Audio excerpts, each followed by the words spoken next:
Assalamualaikum warahmatullahi wabarakatuh. Untuk memenuhi tugas kelompok mata kuliah Fikih Munakahat, kami dari kelompok 6 yang beranggotakan Nazlatur Raifah, Nur Fitriatun Nisa, Nurul Muayyadah, dan yang terakhir Nurus Sofa akan mempresentasikan materi yang bertema asyahid atau saksi. Saksi dalam pernikahan adalah suatu kabar yang diketahui oleh seorang wali atas sebuah pernikahan. Bahasa adalah kabar dari orang yang hadir, sedangkan menurut istilah adalah redaksi dari sesuatu yang diketahui dengan lafadz asyhadu dan lafadz syahidatu. Dan saksi dalam pernikahan menurut 4 mazhab.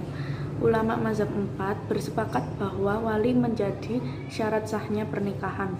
Akan tetapi dalam literatur lain ditemukan perbedaan dalam menempatkan posisi saksi.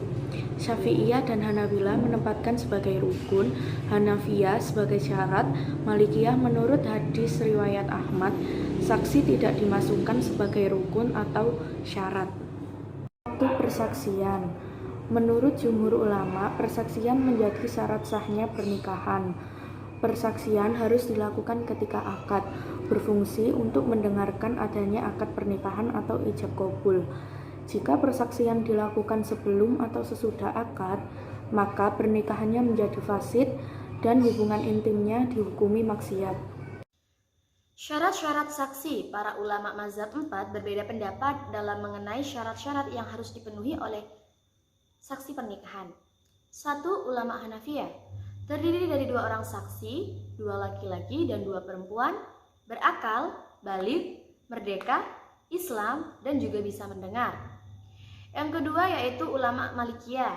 Ulama Malikiyah tidak menjelaskan tentang syarat-syarat seorang wali karena tidak memasukkan saksi sebagai rukun atau syarat pernikahan.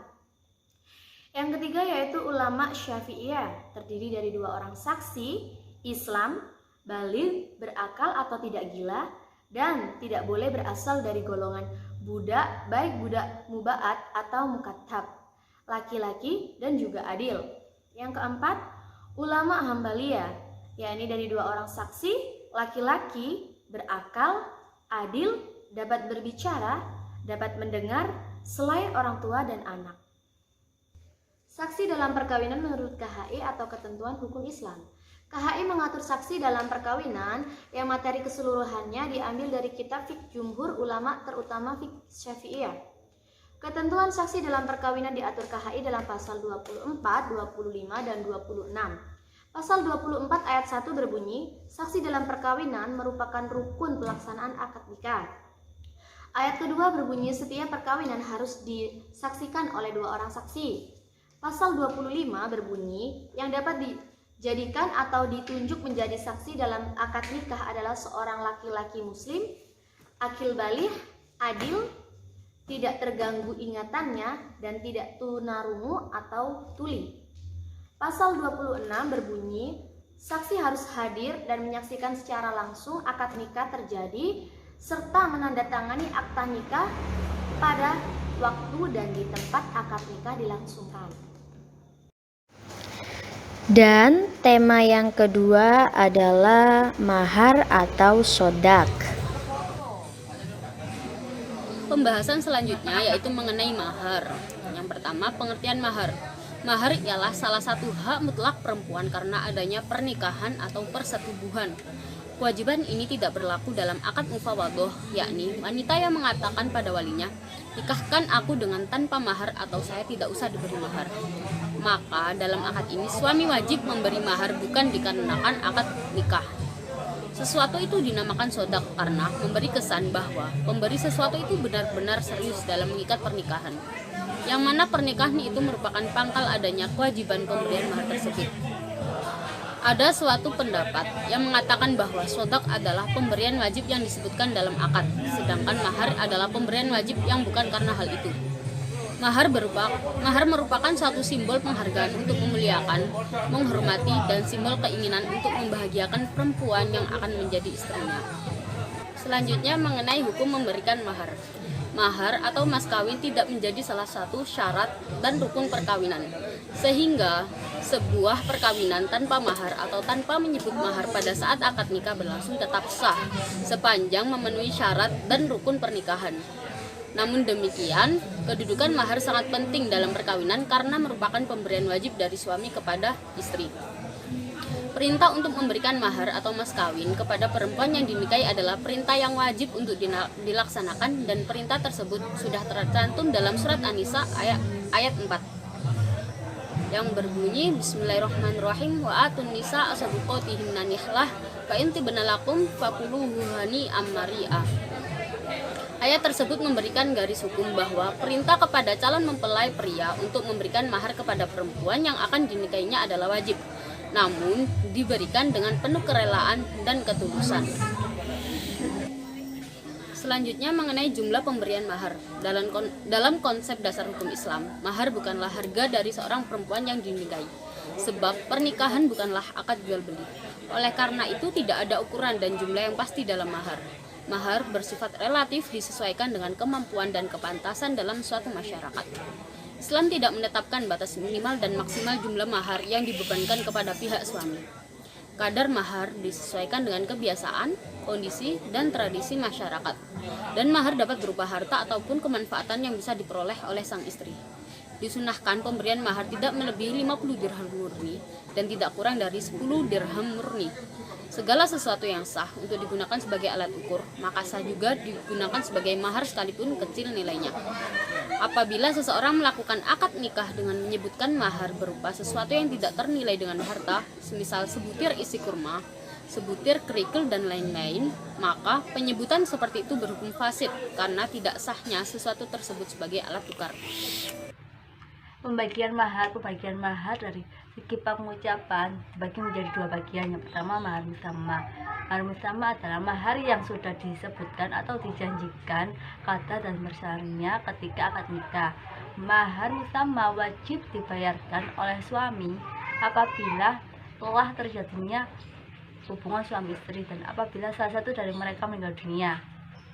Yang kedua, mahar mithil. Mahar mithil adalah mahar yang tidak disebutkan besar katanya pada saat sebelum terjadinya akad nikah. Mahar tersebut dibayarkan dengan pengkiasan dengan mahar perempuan yang setara dengannya di kalangan keluarganya, seperti kakak atau adiknya. Dan juga dapat dikiaskan dengan mahar perempuan lain yang setara dengannya dari segi kedudukan dalam masyarakat. Sedangkan dari segi penyebutan mahar dibagi menjadi dua bagian. Yang pertama, mahar hal atau kontan. Mahar hal atau kontan adalah mahar yang segera diberikan kepada istri atau mahar yang diberikan secara kontan yang pada umumnya diserahkan pada saat akad nikah berlangsung. Yang kedua, mahar muajjal. Mahar muajjal adalah mahar yang pemberiannya ditangguhkan atau tidak diberikan langsung ketika setelah akad nikah berlangsung. Disunahkan menyebutkan mahar dalam akad nikah sebagai bentuk ittiba kepada Rasulullah SAW. Begitupun sebaliknya, berhukum makruh untuk peniadaan penyebutan mahar dalam akad nikah. Selanjutnya menjelaskan tentang pembayaran mahar. Pembayaran mahar dapat dijelaskan dalam surat Al-Baqarah ayat 27 yang berbunyi Bismillahirrahmanirrahim. Alladzina yaquduna ahdallahi min ba'di mitsaqihi wa yaqta'una ma amarallahu bihi ayyusallusiduna fil ardh ulaika humul khasirun. Dari esensi ayat tersebut dapat dipahami secara garis besar hukum pembayaran mahar. Pertama, mahar tetap wajib dibayar 100% dikarenakan salah satu suami istri meninggal dunia walaupun belum pernah bersetubuh. Tetapi mahar akan gugur 100% dikarenakan terjadinya penceraian dari pihak istri sebelum adanya persetubuhan. Kedua, mahar wajib dibayar hanya 50% jika terjadi pentalakan sebelum adanya persetubuhan terjadi, walaupun hal itu terjadi atas pilihan sang istri. Yang ketiga, apabila wali atau istri rela untuk tidak dibayar maharnya, maka pihak suami terbebas dari pembayaran mahar. Yang keempat, apabila terjadi penceraian bagi pasangan yang belum pernah melakukan persetubuhan dan kemudian mantan suami rela menyerahkan mahar seluruhnya, maka hak mahar seutuhnya menjadi hak mantan istri. Terakhir, mahar juga wajib dibayarkan karena adanya persetubuhan subhat dengan membayar mahar mithil. Mahar mithil tidak dapat dilipat gandakan mengikuti jumlah persetubuhan jika itu terjadi masih dalam ranah subhat. Selanjutnya, pemberian mahar dapat dijelaskan dalam surat An-Nisa ayat 20-21 yang berbunyi, Bismillahirrahmanirrahim. Wa in aradtum istibdala zawjin makana zawjin wa ataitum ihdahunna qintaran fala ta'khudhu minhu syai'an atakhudunahu buhtanan wa itsman mubina. Wa kaifa ta'khudunahu wa qad afdha ba'dukum ila ba'di wa akhadna minkum mitsaqan ghalidha. Dari ayat-ayat tersebut dapat ditarik hukum bahwa mahar merupakan pemberian yang tidak dapat ditarik kembali meskipun terjadi penceraian bagi pasangan yang telah bersetubuh, sebagaimana layaknya suami istri, karena mahar merupakan hak mutlak istri. Mahar hanya diatur secara lengkap pada kompilasi hukum Islam.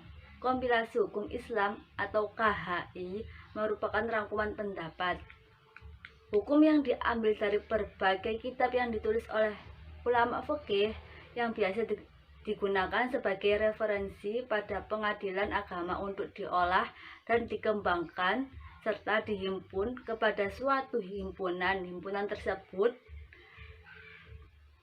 inilah yang dinamakan kompilasi hukum Islam. Penyelesaian sengketa mahar menjadi kewenangan pengadilan agama yang diatur secara eksplisit pada pasal 37 KHI sebagai berikut.